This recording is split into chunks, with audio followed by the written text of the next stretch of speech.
All teams evacuate the perimeter immediately. We have a catastrophic failure in the main processing unit. Get the pole ready, eh? They're going down fast. We're running out of time.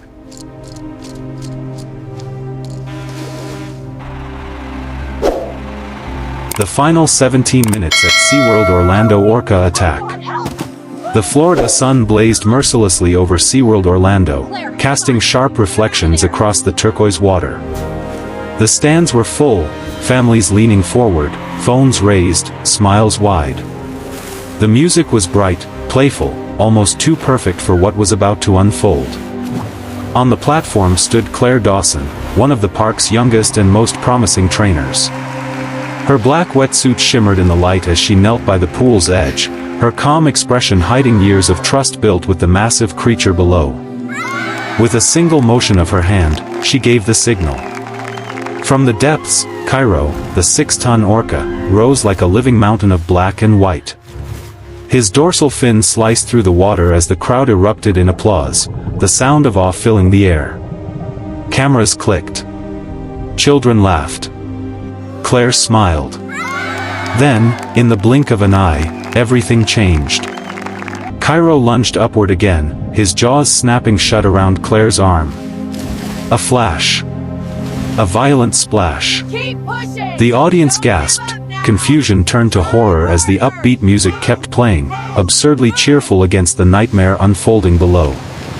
Claire was yanked off the platform, vanishing beneath the churning surface. Her headset dropped into the water, a trail of bubbles marking where she had been. Above the surface, chaos. Trainers froze. Parents screamed. Below, silence, shadows, and the deep pulse of panic. CCTV footage later revealed flashes of her dark wetsuit twisting underwater, her body pinned against the orca's massive frame. Kairo rolled, tightening his grip, each movement a shockwave that rattled the glass walls. On the surface, the pool erupted in foam. Trainers leaned over the edge, shouting her name. But it was too late. The show had lasted less than 5 minutes. And in that brief moment, the ocean's calm had turned into a nightmare no one could forget. Let's hear it for Kairo! Trainers shouted her name. A whistle shrieked. Another answered. But the water, it wouldn't stop. It thrashed and boiled with fury. Then, for a fleeting heartbeat, a miracle. Claire's hand broke through the surface, reaching toward the light, before the waves swallowed her again. Inside the observation tunnel, tourists pressed their faces against the glass. Their reflections mixed with the chaos beyond, 2 figures spiraling downward, one human, one enormous predator. Bubbles streamed upward, twisting like smoke from an invisible fire. And then, silence. The surface went still. Only a few ripples lingered in the fading light. No one moved. Trainers stood frozen, staring into the calm, praying she would rise. Then, without warning, the water erupted again. Kairo burst from the depths like a force of nature, his massive body twisting in a blur of black and white. The sound of impact cracked through the stadium, thunder on water. She was still in his jaws. This time, Kairo didn't dive to hide. He lifted her high, as if showing the world what he had taken. The crowd screamed. Cameras fell. The music, absurdly cheerful, kept playing. A wall of white foam exploded across the pool as Kairo breached again, half his body towering above the surface. In his grip hung Claire Dawson, limp, broken, but still alive, her free hand clawing weakly at the air. The water boiled around them, alive with motion and terror. Trainers ran across the stage, one with a rescue pole, another shouting into a radio crackling with panic. Lock the gate. Get the gate down. Kairo's head twisted sharply. His tail slammed the pool with brutal force, sending a tidal wave crashing over the platform. Trainers stumbled, equipment scattered, the stage transformed into chaos. For a brief second, Claire's body broke free, her headset sparking, hair clinging to her face, before she struck the surface again with a hollow, final smack. Kairo dove instantly. A heartbeat later, he erupted from the far side, tossing her like a rag doll. Arcs of water shimmered under the Florida sun as screams collided with the sharp feedback of megaphones and the heavy exhale from his blowhole. One trainer leaned dangerously close to the edge, shouting, "Let her go." But it was hopeless. Kairo turned, eyes cold, jaws locked, and lunged back toward the center. His dorsal fin cut through the water like a blade, slicing sunlight, foam, and silence into one. For a few fleeting seconds, all that remained was turbulence, spray, and the blinding glare of the Florida sun. The water finally cleared just enough to reveal her form beneath him, motionless, arms suspended in the slow roll of the current. The cheerful show music had stopped. Silence should have followed. But the nightmare had only just begun. The crowd sound blurred into chaos, screams, crying children, the mechanical voice of the announcer repeating, "Please remain calm, please remain calm." Calm was impossible now. The open-air pool had become a storm. Kairo circled relentlessly, his dorsal fin slicing the water like a dark scythe. The turquoise blue turned cloudy, tinged with red, fractured light glinting across the turbulent surface. Every few seconds, he dove deep, then resurfaced with a violent exhale, spraying mist across the platform. Trainers scattered. One fumbled with the emergency gate lever. Another hurled a life ring, swallowed instantly by the whirlpool. Radios crackled with static, shouting, panic, fragments of orders and terrified voices from the upper stands. Phones recorded the chaos, shaking in frantic hands. A man's voice broke through, "He's not letting go." The cameras captured it all, Kairo circling in widening rings of froth, Claire's dark form occasionally visible beneath the shadowed water. In the observation tunnel, tourists pressed against the glass, horrified, eyes wide as the orca's massive form rolled past them again and again. Each turn sent a deep echo booming through the water, like thunder trapped beneath the surface. Then, for a heartbeat, everything stopped. The pool went eerily still. Only a faint hum from the pumps remained. A trainer whispered, barely audible, "He's calming down." But before the words could even sink in, Kairo lunged from below. Water erupted upward in a geyser of foam and blood-streaked mist. The rescue pole snapped in half. Someone screamed, "Get back!" The crowd realized the horrifying truth: this was no accident. This was intent. For a brief moment, the chaos seemed to ease. Then, a faint movement.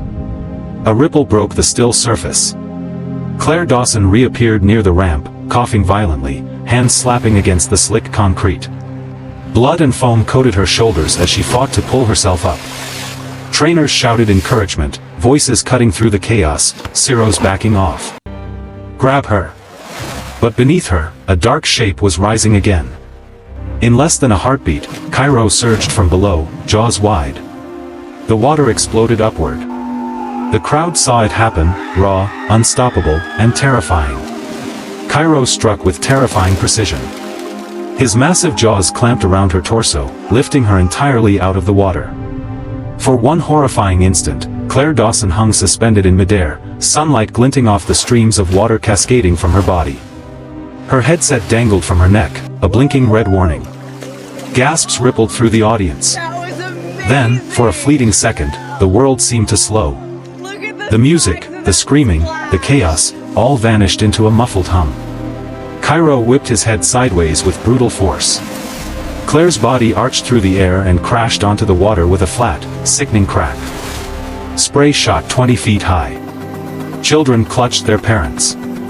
Trainers stumbled backward, radios shrieking incoherently. The orca dove beneath her, circling once, then resurfaced, this time seizing her by the leg and dragging her across the water like a flag in the wind. "Get the gate down." Now, a voice yelled through the loudspeaker. But Kairo ignored the metal gate lowering at the far end. He rammed it headfirst with a thunderous clang, then turned sharply back toward the center. Claire surfaced once more, limp and motionless. The water around her had turned a swirling red, thick and angry. Above, the sun still burned bright, indifferent, merciless. Below, the 6-ton predator refused to release her. Beneath the surface, the water had turned murky. Bubbles, blood, and bending beams of sunlight fractured reality. Kairo's massive silhouette moved with terrifying precision, coiling around Claire like a storm-given form. He rolled. The first rotation sent a cloud of white foam spiraling outward. The second, faster. A blur of black and white twisting through the depths. By the third, cameras could barely track him. The movement was primal, violent, deliberate. The infamous death roll, a maneuver perfected in the wild to tear apart prey. Above the tank, trainers screamed through radios and megaphones. He's spinning her. He's spinning her. The sound was drowned by the thunder of water slamming against glass. Spectators in the front row stumbled backward as a wave crashed over the barriers, drenching the concrete walkway. Inside the underwater viewing tunnel, the scene seemed unreal, like a dark ballet unfolding in slow motion. Kairo's enormous body twisted again, slamming Claire's frame into the transparent wall. The impact made the entire tunnel shudder. Children cried. Parents pulled them away. On the platform, two trainers knelt, ropes coiled in their hands, desperate, frozen, powerless. The gate mechanism jammed. The metal rod vibrated violently with each collision. A voice cracked through the chaos. He's going to break the glass. A voice cracked through the chaos. He's going to break the glass. Kairo surfaced abruptly, exhaling through his blowhole with a violent hiss. Water shot skyward in a towering plume, mist catching the sunlight in shimmering halos. For a brief, haunting instant, Claire floated beside him, motionless, her hair drifting across her face like seaweed. Then, without warning, he seized her again. Not to kill, but as if refusing to surrender what he had claimed. The camera zoomed in. Kairo's eye broke the surface, cold and calculating, locked on the chaos surrounding him. For nearly 3 minutes, the attack didn't stop. It changed form, from raw rage to possession, each movement deliberate, almost ceremonial. Then, as if someone had flipped a switch, the violence ceased. The water settled into soft ripples. Sunlight glittered across the surface. For the first time in nearly 15 minutes, there was no sound. No screaming. No splashes. Only the faint hum of the filtration pumps echoed through the stadium. Kairo floated, motionless, near the center of the pool. His vast body glided slowly in widening circles. Beside him, Claire Dawson drifted face up, hair fanning gently in the water. From a distance, it almost looked peaceful, like the finale of a performance gone wrong. Trainers froze, afraid to move. Finally, one whispered, barely audible. "She's free, she's free." Another reached for the rescue hook, stepping cautiously toward the edge. Every eye in the arena stayed fixed on the water. Kairo turned once more. His dorsal fin sliced the surface like a knife. He exhaled sharply, a deep, guttural hiss that echoed off the concrete stands. The sound carried something wrong, deliberate. And before anyone could react, the calm shattered. Kairo's massive head burst from the water again, jaws wide, seizing Claire in a single, brutal motion. A towering column of spray erupted into the air. Rescuers stumbled back, one dropped the pole into the water. The silence was over. The pool erupted into chaos once more. Trainers scrambled across the slippery concrete, shouting orders that were immediately drowned by the thrashing water. A red emergency light spun above the deck, its reflection slicing the pool like a rotating wound. Kairo! Release! Release! A voice bellowed through the megaphone, but the command dissolved into the chaos. The orca dove, dragging Claire Dawson beneath the surface once more. The water frothed, first white, then pink, then red.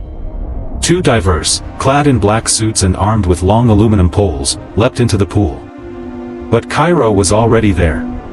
One diver slammed backward into the barrier as the orca's tail lashed, sending a wave that swallowed the stage. The second resurfaced, gasping, shouting, "He's coming back around." In the control room, alarms blared. The supervisor's radio cut through the chaos. "Shut the outer gates. Contain him, now." Metal clanged. Hydraulic gears screamed as the massive door began to descend, inch by inch. But Kairo was faster. He burst from the center, plowing through the closing gate. Water erupted in a violent geyser. The blow knocked the divers off their feet. One trainer stumbled backward, falling into the shallow section, barely missing the whale's tail as it slammed the surface. For a heartbeat, the only sound was the wailing of alarms. The announcer's calm, practiced voice broke completely. "Please, please clear the area." Families on the stands scrambled toward the exits. Phones shook in trembling hands, capturing every horrifying angle. Amid it all, Kairo surfaced again. His blowhole exhaled a low, rumbling hiss that echoed across the stadium. In his jaws hung Claire Dawson, motionless. The rescue had failed. The chaos faded into a strange, hollow quiet. The alarm still wailed in the distance, but over the pool, only the sound of water lapping against concrete remained. Kairo floated slowly near the center, his massive body gliding through the stillness. Claire's wetsuit was torn, one arm limp, hair trailing like dark ribbons. Sunlight flickered across them, turning the scene into something unreal, almost frozen in time. Trainers stood along the platform, speechless. One whispered, voice shaking. 17 minutes. Another dropped to his knees, hands pressed to his mouth. No one dared to move closer. Kairo began to circle again, slow, deliberate, dragging her gently through the water, the immense predator in full control of the arena. The ripples widened, spreading across the pool like the rings of a heartbeat. Every turn Kairo made seemed ritualistic, possessive, calm, final. From the stands, a few cameras still recorded. One zoomed in, capturing Kairo's eye just above the surface, dark, still reflecting the chaos around him. When he finally released her, it wasn't violent. He simply opened his jaws, letting her body drift upward. For a fleeting moment, trainer and whale floated side by side, united in silence. Then Kairo exhaled sharply, a deep plume of mist rising into the air before he sank beneath the surface, his shadow fading into the depths. The attack was over, but the image would never leave them. The water lay perfectly still. No ripples. No sound. Only the faint hum of the filtration pumps echoed through the open-air stadium. The Florida sun had begun to lower, casting long golden streaks across the turquoise pool, moments ago, a stage of terror. Kairo was gone, submerged somewhere below, motionless. The surface revealed nothing, only the drifting shape of Claire Dawson, slowly turning with the current. Paramedics rushed onto the platform. Trainers stood aside, pale and trembling, wetsuits soaked, eyes hollow. One clutched her headset, the mic still blinking faintly, as if trying to speak one last word. In the stands, rows of empty seats glistened with water. Phones lay abandoned. The warm air carried the smell of salt and chlorine. A soft voiceover came, almost a whisper. She entered the pool at 2:06 p.m. At 2:23. Kairo finally let go. A pause. The camera lingered on the quiet water. Sunlight flickered across the surface. Reflection trembled. Then black. Silence. The nightmare had ended. But the questions were only beginning.